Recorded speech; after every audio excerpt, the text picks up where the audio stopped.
La Bible en un an. Lecture du 29 août.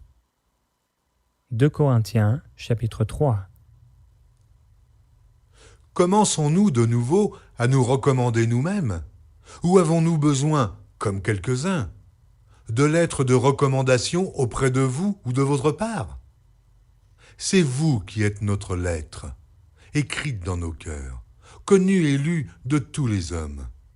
Vous êtes manifestement une lettre de Christ, écrite par notre ministère, non avec de l'encre, mais avec l'Esprit du Dieu vivant, non sur des tables de pierre, mais sur des tables de chair, sur les cœurs. Cette assurance-là, nous l'avons par Christ, auprès de Dieu. Ce n'est pas à dire que nous soyons, par nous-mêmes, capables de concevoir quelque chose comme venant de nous-mêmes. Notre capacité, au contraire, vient de Dieu.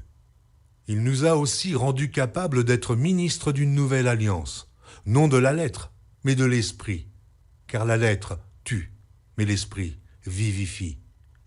Or, si le ministère de la mort, gravé avec des lettres sur des pierres, a été glorieux au point que les fils d'Israël ne pouvaient fixer les regards sur le visage de Moïse, à cause de la gloire de son visage, bien que cette gloire fût passagère, combien le ministère de l'Esprit ne sera-t-il pas plus glorieux? Si le ministère de la condamnation a été glorieux, le ministère de la justice est de beaucoup supérieur en gloire. Et, sous ce rapport, ce qui a été glorieux ne l'a point été, à cause de cette gloire qui lui est supérieure. En effet, si ce qui était passager a été glorieux, ce qui est permanent est bien plus glorieux. Ayons donc cette espérance. Nous usons d'une grande liberté. Et nous ne faisons pas comme Moïse, qui mettait un voile sur son visage, pour que les fils d'Israël ne fixassent pas les regards sur la fin de ce qui était passager. Mais ils sont devenus durs d'entendement. Car jusqu'à ce jour, le même voile demeure quand ils font la lecture de l'Ancien Testament. Et il ne se lève pas, parce que c'est en Christ qu'il disparaît. Jusqu'à ce jour, quand on lit Moïse, un voile est jeté sur leur cœur. Mais lorsque les cœurs se convertissent au Seigneur, le voile est ôté. Or, le Seigneur, c'est l'Esprit. Et là où est l'Esprit du Seigneur, là est la liberté.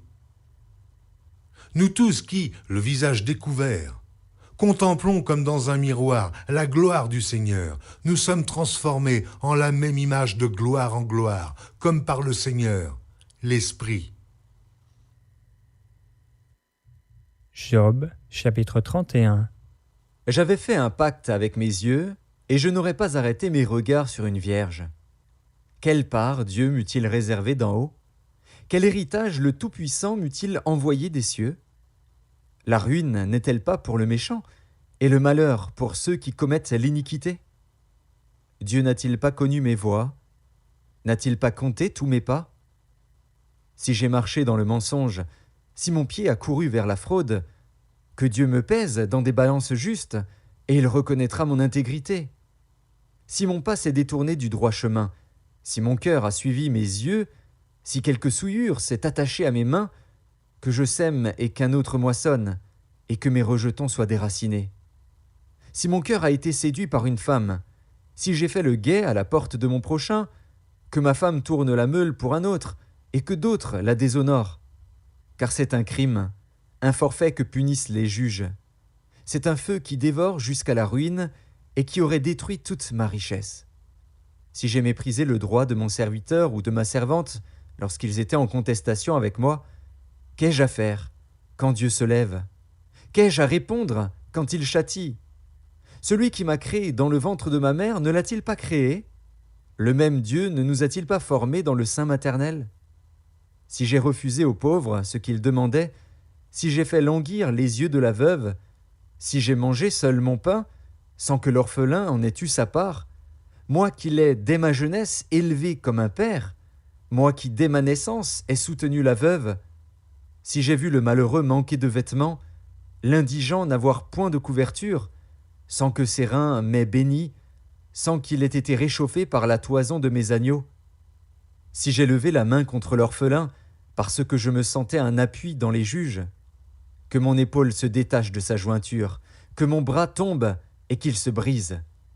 Car les châtiments de Dieu m'épouvantent, et je ne puis rien devant sa majesté. Si j'ai mis dans l'or ma confiance, si j'ai dit alors, tu es mon espoir, si je me suis réjoui de la grandeur de mes biens, de la quantité des richesses que j'avais acquises, si j'ai regardé le soleil quand il brillait, la lune quand elle s'avançait majestueuse, et si mon cœur s'est laissé séduire en secret, si ma main s'est portée sur ma bouche, c'est encore un crime que doivent punir les juges, et j'aurais renié le Dieu d'en haut. Si j'ai été joyeux du malheur de mon ennemi, si j'ai sauté d'allégresse quand les revers l'ont atteint, moi qui n'ai pas permis à ma langue de pécher, de demander sa mort avec imprécation, si les gens de ma tente ne disaient pas « Où est celui qui n'a pas été rassasié de sa viande ?» Si l'étranger passait la nuit dehors, si je n'ouvrais pas ma porte aux voyageurs, si, comme les hommes, j'ai caché mes transgressions et renfermé mes iniquités dans mon sein, parce que j'avais peur de la multitude, parce que je craignais le mépris des familles, me tenant à l'écart et n'osant franchir ma porte, oh, qui me fera trouver quelqu'un qui m'écoute? Voilà ma défense toute signée, que le Tout-Puissant me réponde. Qui me donnera la plainte écrite par mon adversaire? Je porterai son écrit sur mon épaule, je l'attacherai sur mon front comme une couronne. Je lui rendrai compte de tous mes pas, je m'approcherai de lui comme un prince. Si ma terre crie contre moi, et que ses sillons versent des larmes, si j'en ai mangé le produit sans l'avoir payé, et que j'ai attristé l'âme de ses anciens maîtres, qu'il y croisse des épines au lieu de froment, et de l'ivraie au lieu de l'orge. Fin des paroles de Job. Job, chapitre 32. Ces trois hommes cessèrent de répondre à Job parce qu'ils se regardaient comme justes. Alors s'enflamma de colère Élihu, fils de Barakil, de Buz, de la famille de Ram. Sa colère s'enflamma contre Job, parce qu'il se disait juste devant Dieu. Et sa colère s'enflamma contre ses trois amis, parce qu'ils ne trouvaient rien à répondre et que néanmoins ils condamnaient Job. Comme ils étaient plus âgés que lui, Élihu avait attendu jusqu'à ce moment pour parler à Job. Mais, voyant qu'il n'y avait plus de réponse dans la bouche de ces trois hommes, Élihu s'enflamma de colère. Et Élihu, fils de Barakil de Buz, prit la parole et dit : « Je suis jeune, et vous êtes des vieillards. C'est pourquoi j'ai craint, j'ai redouté de vous faire connaître mon sentiment. Je disais en moi-même : les jours parleront, le grand nombre des années enseignera la sagesse. Mais en réalité, dans l'homme, c'est l'esprit, le souffle du Tout-Puissant qui donne l'intelligence. Ce n'est pas l'âge qui procure la sagesse, ce n'est pas la vieillesse qui rend capable de juger. Voilà pourquoi je dis : écoute, moi aussi j'exposerai ma pensée. J'ai attendu la fin de vos discours, j'ai suivi vos raisonnements, votre examen des paroles de Job. Je vous ai donné toute mon attention. Et voici, aucun de vous ne l'a convaincu, aucun n'a réfuté ses paroles. Ne dites pas cependant : en lui nous avons trouvé la sagesse.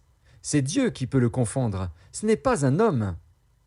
Il ne s'est pas adressé directement à moi. Aussi, lui répondrai-je tout autrement que vous. Ils ont peur, ils ne répondent plus. Ils ont la parole coupée. J'ai attendu qu'ils eussent fini leur discours, qu'ils s'arrêtassent et ne sussent que répliquer. À mon tour, je veux répondre aussi, je veux dire aussi ce que je pense. Car je suis plein de paroles. L'esprit me presse au-dedans de moi. Mon intérieur est comme un vin qui n'a pas d'issue, comme des outres neuves qui vont éclater. Je parlerai pour respirer à l'aise. J'ouvrirai mes lèvres et je répondrai. Je n'aurai point égard à l'apparence et je ne flatterai personne. Car je ne sais pas flatter. Mon Créateur m'enlèverait bien vite. Job, chapitre 33. Maintenant donc, Job, écoute mes discours, prête l'oreille à toutes mes paroles. Voici, j'ouvre la bouche, ma langue se remue dans mon palais. C'est avec droiture de cœur que je vais parler, c'est la vérité pure qu'exprimeront mes lèvres. L'Esprit de Dieu m'a créé et le souffle du Tout-Puissant m'anime. Si tu le peux, réponds-moi, défends ta cause, tiens-toi prêt. Devant Dieu, je suis ton semblable, j'ai été comme toi formé de la boue. Ainsi mes terreurs ne te troubleront pas et mon poids ne saurait t'accabler. Mais tu as dit à mes oreilles, et j'ai entendu le son de tes paroles. Je suis pur, je suis sans péché, je suis net, il n'y a point en moi d'iniquité. Et Dieu trouve contre moi des motifs de haine, il me traite comme son ennemi. Il met mes pieds dans les ceps, il surveille tous mes mouvements. Je te répondrai qu'en cela tu n'as pas raison, car Dieu est plus grand que l'homme. Veux-tu donc disputer avec lui, parce qu'il ne rend aucun compte de ses actes? Dieu parle cependant, tantôt d'une manière, tantôt d'une autre, et l'on n'y prend point garde. Il parle par des songes, par des visions nocturnes, quand les hommes sont livrés à un profond sommeil, quand ils sont endormis sur leur couche. Alors il leur donne des avertissements et met le sceau à ses instructions, afin de détourner l'homme du mal et de le préserver de l'orgueil, afin de garantir son âme de la fosse et sa vie des coups du glaive. Par la douleur aussi, l'homme est repris sur sa couche, quand une lutte continue vient agiter ses os. Alors il prend en dégoût le pain, même les aliments les plus exquis. Sa chair se consume et disparaît, ses os qu'on ne voyait pas sont mis à nu. Son âme s'approche de la fosse, et sa vie des messagers de la mort. Mais s'il se trouve pour lui un ange intercesseur, un d'entre les 1000 qui annonce à l'homme la voie qu'il doit suivre, Dieu a compassion de lui et dit à l'ange, « Délivre-le, afin qu'il ne descende pas dans la fosse. J'ai trouvé une rançon. » Et sa chair a plus de fraîcheur qu'au premier âge. Il revient au jour de sa jeunesse. Il adresse à Dieu sa prière, et Dieu lui est propice, lui laisse voir sa face avec joie, et lui rend son innocence. Il chante devant les hommes et dit « J'ai péché, j'ai violé la justice, et je n'ai pas été puni comme je le méritais. Dieu a délivré mon âme pour qu'elle n'entrât pas dans la fosse, et ma vie s'épanouit à la lumière. Voilà tout ce que Dieu fait, 2 fois, 3 fois, avec l'homme, pour ramener son âme de la fosse, pour l'éclairer de la lumière des vivants. Sois attentif, Job, écoute-moi, tais-toi, et je parlerai. Si tu as quelque chose à dire, réponds-moi, parle, car je voudrais te donner raison. Si tu n'as rien à dire, écoute-moi, tais-toi, et je t'enseignerai la sagesse. Psaume chapitre 43. Rends-moi justice, ô Dieu. Défends ma cause contre une nation infidèle. Délivre-moi des hommes de fraude et d'iniquité. Toi, mon Dieu protecteur, pourquoi me repousses-tu? Pourquoi dois-je marcher dans la tristesse, sous l'oppression de l'ennemi?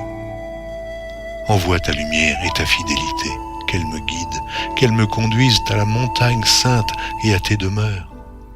J'irai vers l'autel de Dieu, ma joie et mon allégresse, et je te célébrerai sur la harpe, ô Dieu, mon Dieu. Pourquoi t'as battu mon âme, et gémis-tu au-dedans de moi? Espère en Dieu, car je le louerai encore. Il est mon salut et mon Dieu. Proverbes, chapitre 22, versets 8 et 9. Celui qui sème l'iniquité moissonne l'iniquité, et la verge de sa fureur disparaît. L'homme dont le regard est bienveillant sera béni, parce qu'il donne de son pain aux pauvres.